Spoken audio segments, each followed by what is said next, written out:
Ramazonda semirib ketmaslik uchun shu videoni ko'ring.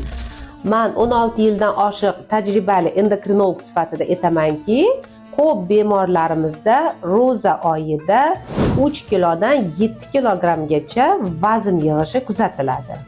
Bunga eng katta sabab saharlik va iftorlikda noto'g'ri ovqatlanish, kam suv iste'mol qilishi va kam uyqulik natijasida gormonal buzilishlarga olib keladi. Iftorlikda ko'p miqdorda ovqatlanish hisobiga organizmingizda og'irlik hissi kuzatiladi.